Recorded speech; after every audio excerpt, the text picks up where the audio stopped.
Para comprender un poco lo que está pasando con la presa de Tavera, que obviamente es el punto más neurálgico de esta situación de emergencia, tenemos al responsable de esta administración durante todo este proceso, el director del INDRI, ingeniero Olgo Fernández.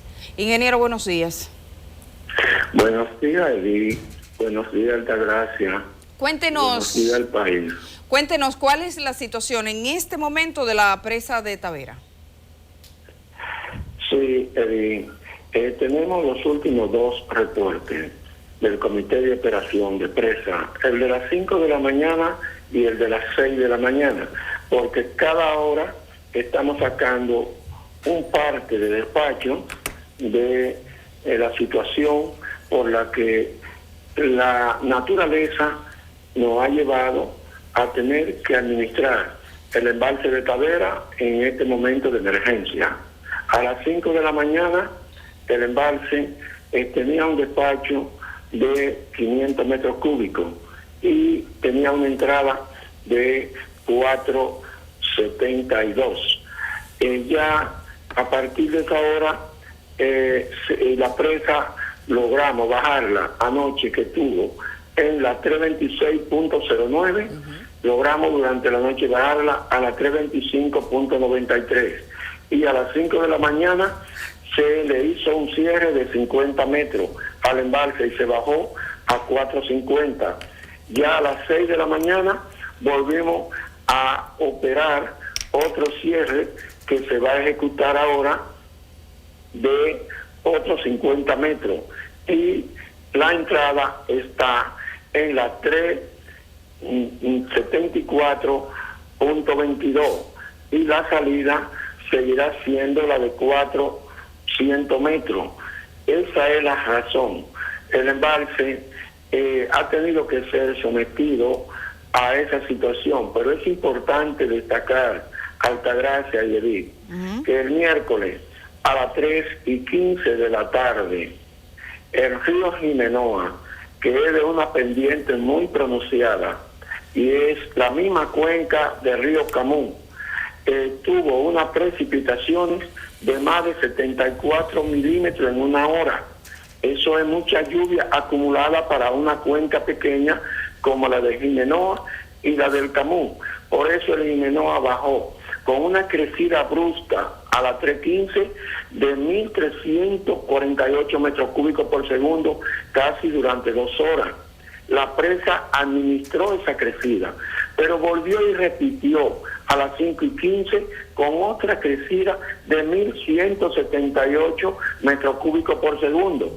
La presa administró esa otra crecida, pero ya a las 7 volvió a tener otra crecida brusca, extraordinaria, de 985 metros cúbicos por segundo. Ahí es el miércoles cuando el Comité de Operación decide tener que comenzar a operar y abrir la compuerta de fondo, porque en las primeras dos crecidas lo que se hizo fue que se entró la segunda turbina con 50 metros cúbicos y se elevó a 100. Y de ahí en adelante que se ha venido operando de manera gradual, entrando 50 a 50 cada hora para ir despachando y ir haciendo la compensación de entrada con la compensación de salida, porque el embalse, como ustedes saben, solamente tiene una cota máxima de 327.50 y tuvimos una entrada brusca y el embalse, la entrada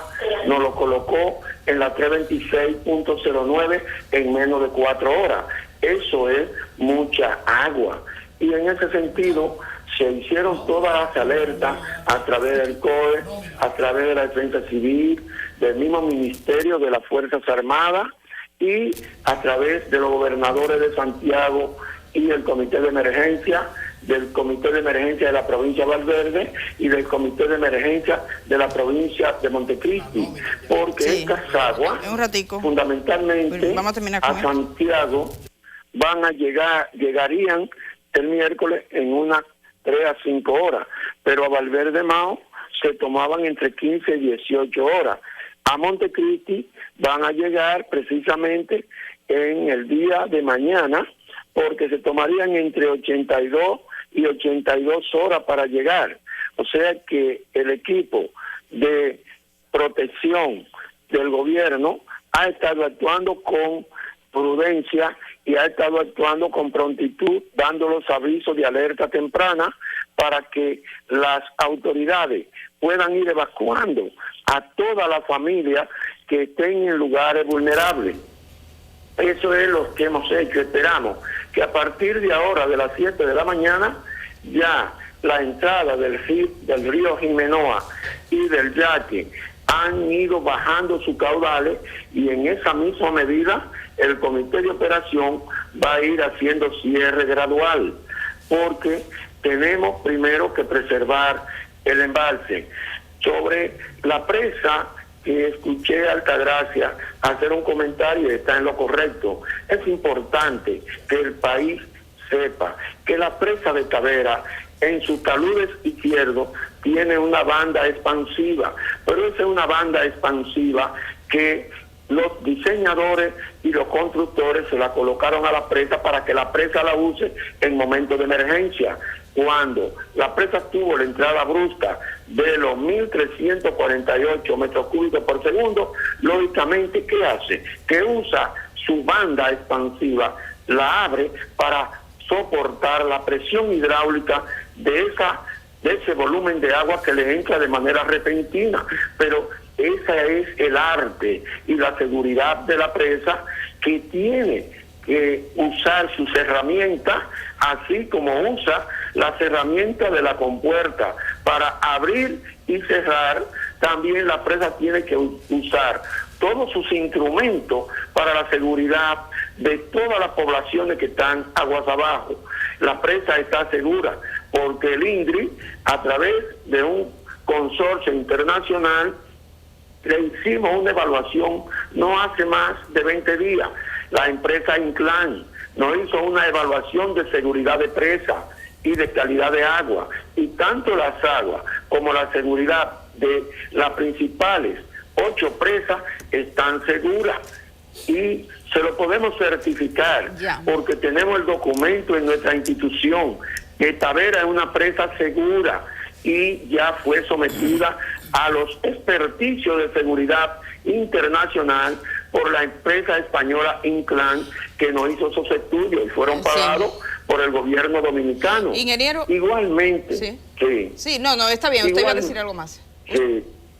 Dígalo, no, diga usted lo que va a decir, que le voy a hacer una pregunta, pero que usted dice igualmente. Sí, lo que le decía, que las inundaciones del Bajo Yuna es también producto de las mismas lluvias que cayeron en la cuenca del río Jimenoa, porque el río Camus tiene las mismas cuencas que el río Jimenoa, y esas mismas precipitaciones fue que provocaron que el río Camus bajara el miércoles en la tarde con una crecida extraordinaria y inundar Arenoso, Limón del Yuna y todo lo que es el Bajo Yuna, porque el miércoles el río Camus, el río Yuna se estaba manejando dentro de su cuenca y no tenía ningún tipo de dificultades en el Bajo Yuna.